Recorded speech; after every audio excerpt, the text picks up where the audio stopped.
నా పేరు సోమి Govindu, Janasena party 55వ division అధ్యక్షుడిని. మా జగన్మోహన్ రెడ్డికి పోయే కాలం దగ్గర వస్తుంది కాబట్టి పేదవాడికి కడుపు కొట్టడానికి ఈ కొత్త సిస్టమ్ ఇక్కడ తీసుకొచ్చారు. ఎందుకంటే ఇప్పటికే పచ్చినగా ప్రశాంతంగా జనాలు బతుకుతుంటే వీళ్ళు గంజా బ్యాచ్కి మత్తు బాణీలకి తయారవడానికి ఈ ఫుడ్ కోర్టు పెడుతున్నారు.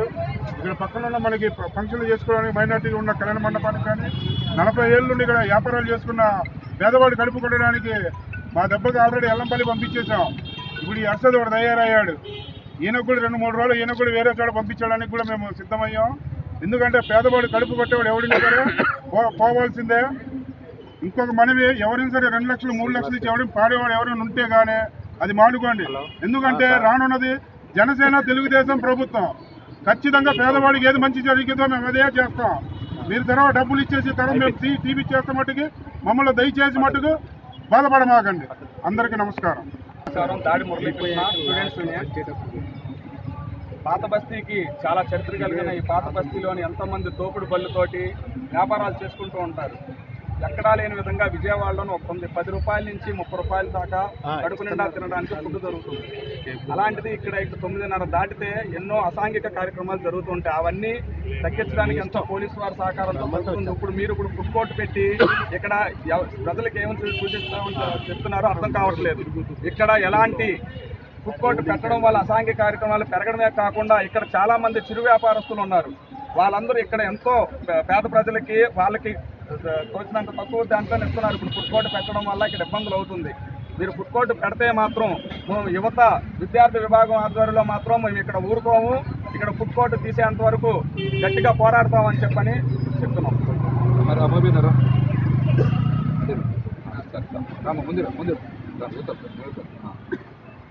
అందరికీ నమస్కారం. జనసేన పార్టీ విజయవాడ నగర ప్రధాన కార్యదర్శి షేక్ మొబీనా.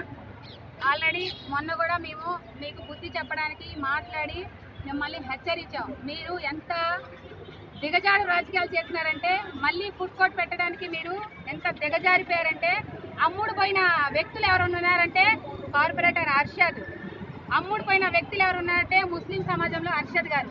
ఎంత దిగజారిపోయారంటే అసలు మీకు ఎంత చెప్పినా కూడా బుద్ధి లేదంటే ఈ ఫుడ్ కోర్టు మీరు పెడితే ఆమర నిరాదీక్షణ చేసైనా సరే మిమ్మల్ని ఇక్కడ నుంచి తరిమేస్తామని చెప్పి కూడా హెచ్చరిస్తున్నాం. రాబోయేది టీడీపీ జనసేన ప్రభుత్వమే. మీరేంటో ఏలాకోళంగా ఉంది. మీకు ముస్లిం సమాజం ముసాఫిర్ ఖానా ఎదురుగా ఉంది. ఒలీమా చేసుకుంటే అర్ధరాత్రి 1 గంట వరకు కూడా ఈ కార్యక్రమం కొనసాగుతూనే ఉంటది. ఇక్కడ తినేసి ఇక్కడ తాగేసి దాంట్లో వెళ్ళి పడుకుంటారు. అక్కడ ఉన్న మహిళలకి హెరాస్మెంట్ చేస్తారని కూడా మీకు అసలు ఏం బుద్ధి లేదా అని అర్షద్ గారికి నేను అడుగుతున్నాను సూటిగా. మీరు ఇక్కడ ముసాఫిర్ ఖానా ఎదురుగా ఈ ఫుడ్ కోర్ట్ ని మేము ముస్లిం అందరం చాలా మంది వ్యతిరేకిస్తున్నాము. ఈ ఫుడ్ కోర్ట్ ని కూల్చేంత వరకు కూడా ఆమర నిరాదీక్ష చేస్తానని చెప్పేసి ఈ సభాముఖంగా తెలియజేస్తున్నా. మా దగ్గర డిసిప్లిన్ 1% తక్కువ, 99% డిసిప్లిన్.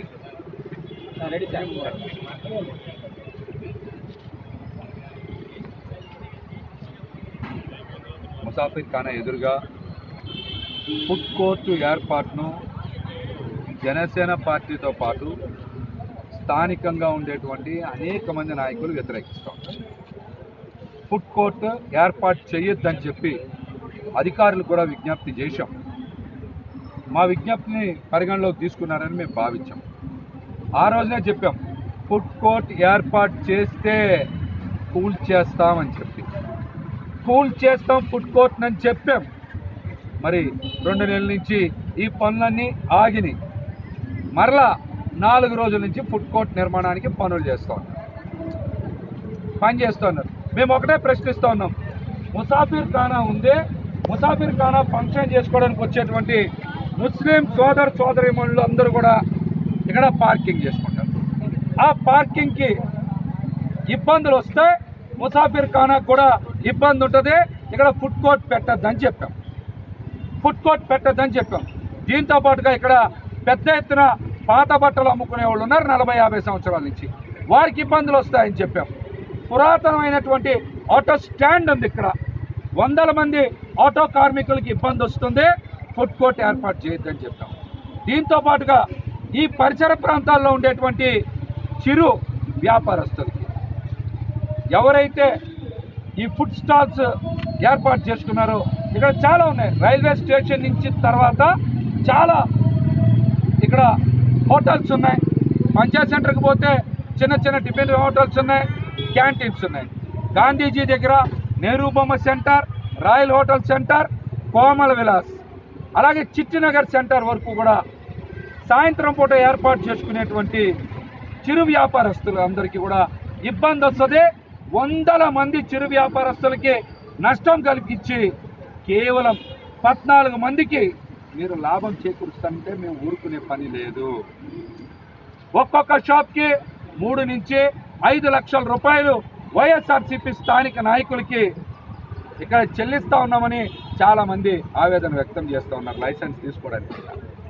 ఇందులో ఆ రోజు కూడా చెప్పా, స్థానిక ఎమ్మెల్యే వెల్లంపల్లి శ్రీనివాసరావు పూర్తి సహకారం ఉంది, అర్షాద్ స్థానిక కార్పొరేటరే ఇవన్నీ కూడా చూస్తూ ఉన్నాడని చెప్పా. మరలా ఫుడ్ కోర్ట్ ఏర్పాటు ఏంటి?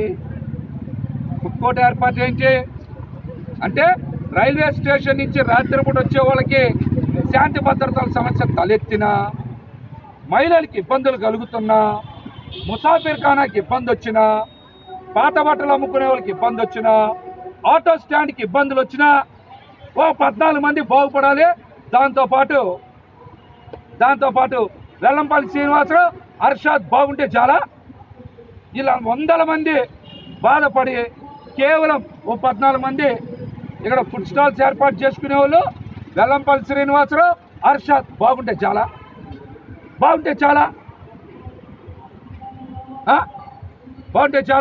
పశ్చిమ నియోజకవర్గంలో చిరు వ్యాపారస్తులందరూ సర్వనాశనం అయిపోయినా వెల్లంపల్లి శ్రీనివాసరావు, అర్షాద్ ఆనందంగా ఉంటే చాలు.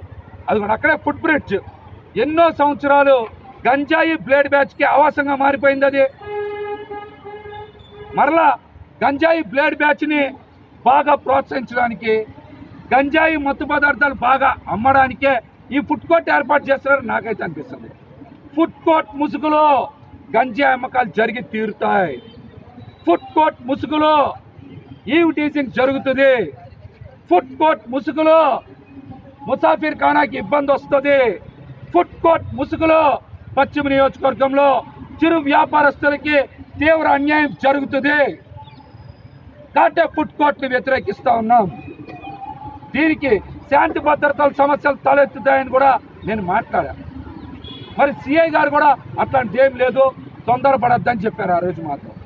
మరి ఈ రోజున ఏర్పాట్లు జరుగుతూ ఉంటే సిఐ గారు కూడా ఈ శాంతి భద్రతల సమస్యల మీద, గంజాయి బ్యాచ్ మీద మీరు రిపోర్ట్ చేయాలి, ప్రజలకు అండగా నిలబడాలి. ఈ దుర్మార్గులకి మీరు అండగా నిలవద్దు. ఇంకా ఈ ప్రభుత్వం 30 రోజుల్లో పోతుంది. మీరు పెద్ద పట్టించుకోవాల్సిన అవసరం లేదు. 30 రోజుల్లో ఈ ప్రభుత్వం పోతుంది, ఇంకా పట్టించుకోవాల్సిన అవసరం లేదు. దీపం ఉండగానే ఇల్లు సర్దుకోవాలనుకుంటున్నటువంటి వైఎస్ఆర్సీపీ నాయకులు అర్షాద్ కానీ, వెల్లంపల్లి శ్రీనివాసరావు కానీ మరికొంతమందిని హెచ్చరిస్తూ ఉన్నాం. మీ ప్రయత్నాన్ని ఆపుకోవాలి. మీ డబ్బు మీద ఆశని మీరు ఆపుకోవాలి. లేకపోతే మీ మీద ప్రజా కోర్టులో ఛార్జ్ షీట్ పడుతుంది. మీకు ఆల్రెడీ శిక్ష పడింది, ఈసారి పెద్ద శిక్ష పడుతుంది. వైసీపీ టైం అయిపోయింది. ఇందాక మా సోమి గోవింద్ చెప్పారు, వచ్చేది మా ప్రభుత్వమే.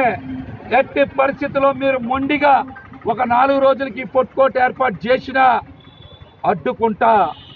రేపు మా ప్రభుత్వం వచ్చినప్పుడు దీన్ని ఎట్టి పరిస్థితుల్లో తొలగించేస్తా, ఊరుకునే పని లేదు. ఆ 14 మంది షాపులలో 3 లక్షలు 5 లక్షలు ఇచ్చి కాళ్ళయాల పడిన వందల మందికి అన్యాయం జరిగితే మీకెవరు నిలబడరు. మీరు నిర్ధారించుకోవాలి. నెల రోజులకి 3 నుంచి 5 లక్షలు కట్టి మీరు నష్టపోతారా, దూరంగా ఉంటారా? మేమైతే మళ్ళీ చెప్తున్నా, ఫుడ్ కోర్ట్ ఏర్పాటు చేస్తే అడ్డుకుంటా, దీన్ని పగలగొట్టే తీరుతా. ప్రజల మద్దతు ఉంది, వ్యాపారస్తుల మద్దతు ఉంది, ఆటో యూనియన్ మద్దతు ఉంది, ముసాఫిర్ ఖానా మద్దతు ఉంది. అల్లా ఆశీస్సులు మా మీద ఉన్నాయి. అడ్డుకునే తీరుతాం. ఇదే విషయాన్ని వైఎస్ఆర్సీపీ నాయకులు కూడా గుర్తుపెట్టుకోవాలి, అధికారులు కూడా గుర్తుపెట్టుకోవాలి.